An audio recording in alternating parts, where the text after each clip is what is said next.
दोस्तों यह कहानी है उत्तर प्रदेश में एक गांव राजपुर जहां पर एक कलेक्टर साहब रहते थे। उनकी उम्र 26 साल थी और वह एक पैर से विकलांग थे, मगर उनका दिल बहुत ही साफ था। जब वह छोटे थे तो उनके पिताजी से गांव के एक व्यक्ति से बहुत ही भयानक झगड़ा हुआ था। और उस वक्त कलेक्टर अशोक 6 साल के थे और उस झगड़े में वह अपने पिता को छुड़ाने के लिए गए थे। वह जानते थे कि वह कुछ नहीं कर पाएंगे, मगर जब बीच में चले गए तो एक व्यक्ति बीच में जाकर पहले उनके पिता को और फिर अशोक के पैर पर मार दिया, जिससे कि अशोक का पैर टूट गया और वह वहीं बेहोश हो गए। और बहुत ही कोशिश के बाद भी अशोक का पैर ठीक नहीं हुआ। तब से विकलांग की ज़िंदगी जीते हैं। कुछ दिन तक ये मामला ठंडा रहा, मगर कुछ दिन बीत गया तो अशोक के पिता अपने बेटे का बदला लेने के लिए वह अशोक के गुनहगार से रात को मिलने गए और उसे बुरी तरह से पीटा और उसकी हत्या कर दी। अशोक के पिता खुद ही जेल में जाकर हाजिर हो गए। उसके बाद पुलिस अशोक के पिता को कोर्ट ले जाती है तो उन्हें 20 साल की सज़ा सुना दी जाती है। और जेल चले जाने के बाद अशोक की मां अपने बेटे को मेहनत से पाल पोसने लगी। तब अशोक अपनी मां से पूछता है कि मां, क्या अब हम पिताजी के बिना ही रहेंगे? तब उसकी मां कहती है कि नहीं बेटा, तुम्हारे पिताजी बहुत ही जल्द वापस आएंगे। मगर गांव के कुछ लोग ऐसे थे कि वह नहीं चाहते थे कि अशोक के पिता कभी छूटे। अशोक के पिता को गए हुए 2 साल बीत गए थे और उसके माँ और अशोक उनसे मिलने के लिए गए तो अशोक पूछने लगता है कि पिताजी, मैं आपको छुड़ाने के लिए बड़ा होकर कलेक्टर बनूंगा, मगर मेरी पढ़ाई के लिए इतने सारे पैसे कहाँ से आएंगे? तब उसके पिता कहते हैं कि बेटा, तुम मेरी चिंता मत करे, बस तुम अपनी पढ़ाई अच्छी तरह से करना और मेरा नाम रोशन करना और किसी से भी कभी झगड़ा मत करना। उसके बाद अशोक अपने पिता से मिलने के बाद घर चलाते हैं और अपनी माँ से कहता है, माँ, कल से मुझे सुबह जल्दी उठा देना, मुझे बहुत ही मेहनत करके पढ़ाई करनी है। और उसके अंदर एक जुनून पैदा हो गया था पढ़ाई के प्रति और धीरे धीरे पढ़ाई पूरी करे। अब वह कलेक्टर की पढ़ाई के लिए शहर में जाने के लिए अपनी माँ से कहता है तो उसकी माँ कहती है कि बेटा, कितने पैसे लगेंगे? तब अशोक कहता है, माँ, कुछ कह नहीं सकता, मगर पैसे तो लगेंगे। उसके बाद अशोक की माँ कहती है कि बेटा, तू चिंता मत करे, मैं कल कुछ पैसों का जुगाड़ कर लूँगी। उसके बाद कुछ पैसे लेकर अशोक दिल्ली चला जाता है और यूपीएससी की तैयारी में लग जाता है।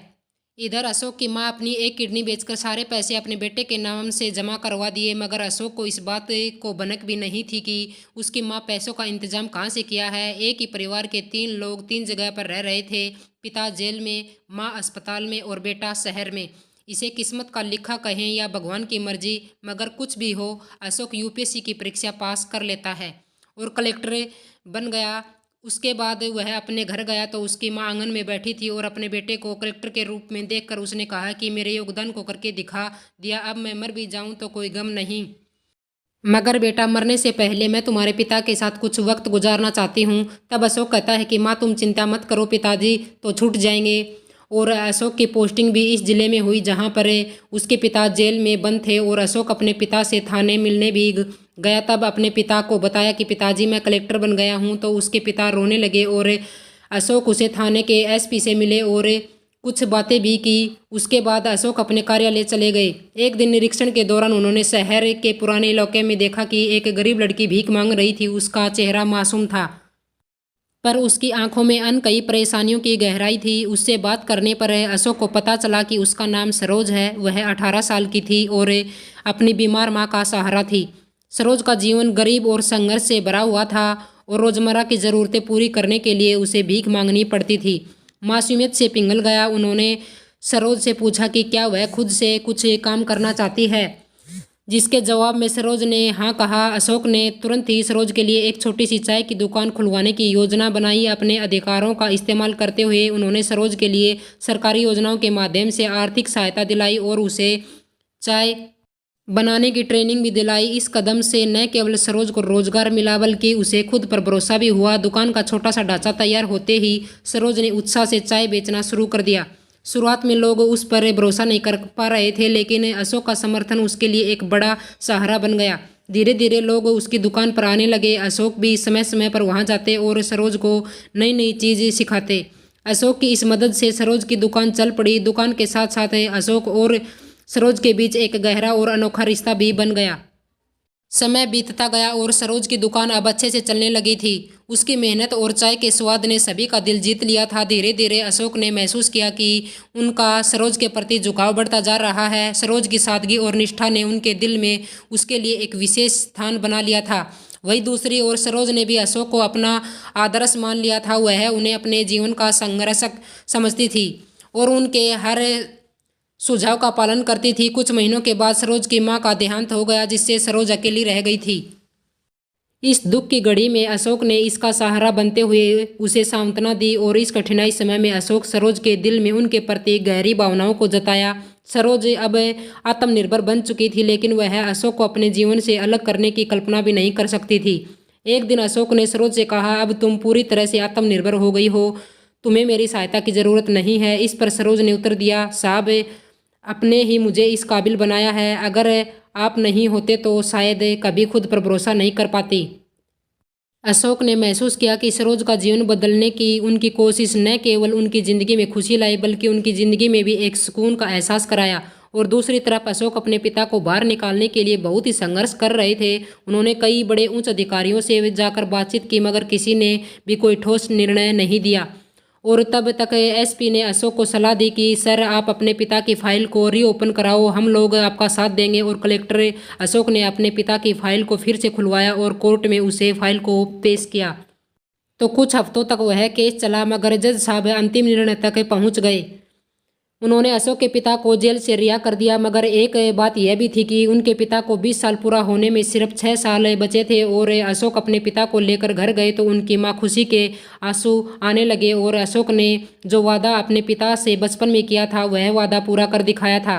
कुछ दिन बीत जाने के बाद सब लोग ठीक से रह रहे थे, मगर एक दिन अचानक से अशोक की मां की तबीयत बिगड़ जाती है और अशोक उसे अस्पताल लेकर जाता है।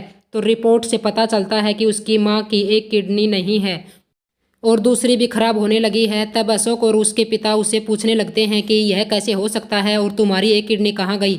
तब उसकी माँ कहती है कि आप जब जेल में थे तो अशोक की पढ़ाई करवाने के लिए मेरे पास पैसे नहीं थे, इसलिए मैंने उसकी पढ़ाई के लिए अपनी एक किडनी बेच दी थी।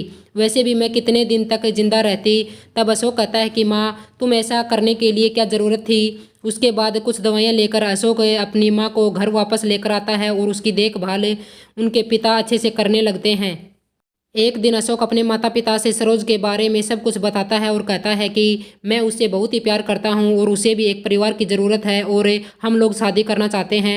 तो अशोक की माँ कहती है, तुमने बहुत ही अच्छा किया बेटा, और मैं भी तुम्हारी शादी देखना चाहती हूँ। उसके बाद अशोक सरोज से जाकर अपनी शादी के बारे में बात करता है और सरोज कहती है, साहब अगर आप मुझसे शादी करोगे तो समाज वाले आपको बहुत भला बुरा कहेंगे और मैं आपको बेइज्जत होता नहीं देख सकती। आपको तो लाखों लड़कियां मिल जाएंगी, मगर आप मुझ भिखारी से शादी क्यों करना चाहते हैं। तो अशोक कहता है कि मैं तुम्हारे लिए कुछ और ही महसूस करता हूँ। वैसे भी मेरी शादी तो होगी, मगर मैं तुमसे अगर शादी कर लेता हूँ तो तुम्हें एक परिवार मिल जाएगा और मुझे एक पत्नी। मगर समाज के कुछ लोग इस बात को स्वीकार नहीं करेंगे। उनके लिए एक कलेक्टर और एक पूर्व भिखारी लड़की का प्रेम एक असामान्य और अनुचित बात थी। उन्होंने कहा कि अशोक को अपने पद की गरिमा बनाए रखनी चाहिए और ऐसे निजी मामलों में नहीं उलझना चाहिए। लेकिन समाज में कुछ लोग ऐसे भी हैं जो इस कदम को संदेह की नज़र से देखते हैं। वह मानते हैं कि अशोक ने अपने अधिकारों का गलत इस्तेमाल किया। उनके अनुसार एक कलेक्टर का कार्य कानून और प्रशासन से संबंधित है, न कि किसी एक व्यक्ति की व्यक्तिगत मदद करना।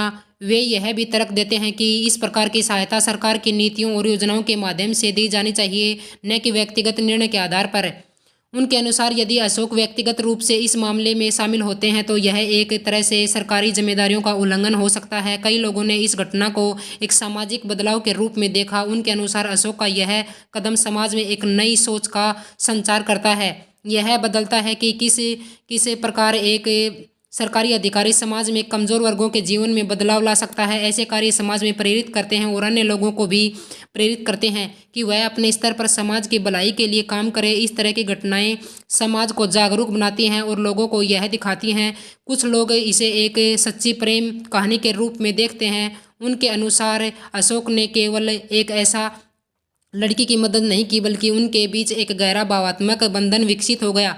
समय के साथ अशोक और सरोज के बीच का संबंध प्रेम में बदल गया, जो किसी भी इंसान के लिए स्वाभाविक है। उनका मानना था कि प्रेम किसी ऊंच नीच, जात पात या सामाजिक स्थिति से परे होता है। दोस्तों यह कहानी दर्शाती है कि कैसा सच्चा प्रेम इंसान के व्यक्तित्व और उनके मानवीय मूल्य पर निर्भर करता है, न कि उसकी स्थिति और पद पर। इस दृष्टिकोण से अशोक का निर्णय उनके दिल की आवाज़ थी और इसे समाज को स्वीकार करना चाहिए। और एक दिन अशोक और सरोज ने शादी कर ली। अशोक और सरोज की शादी की खबर पूरे शहर में फैल गई। लोगों में अलग अलग विचार और तर्क वितर्क सामने आए। कुछ ने इसे सामाजिक बदलाव के रूप में देखा, जबकि कुछ ने इसे एक अपमानजनक करने के रूप में लोग मानते थे। अशोक का यह कदम समाज के लिए एक मिसाल हो सकता है, जहां प्रेम और सहायता दोनों का मेल है। अशोक और सरोज की शादी के कुछ ही महीने के बाद अचानक फिर से अशोक की मां की तबीयत खराब हो जाती है और इस बार उनकी मां बहुत ही ज़्यादा बीमार हो जाती है। और इस बार उनकी मां का बचना नामुमकिन सा लग रहा था। तब उसकी मां अशोक को और उसके पिता को अपने पास बुलाती है और उनसे एक बात कहती है कि आप लोग अपना अच्छे से ख्याल रखना और अपनी जिम्मेदारी को संभाल कर रखना। इतना कहते ही उसकी सांस रुक जाती हैं। दोस्तों उस समय अशोक अपने आप को बदकिस्मती मान रहा था। यह सोचकर वह बहुत ज़ोर से रोने लगता है और अपनी मां का अंतिम संस्कार कर देता है।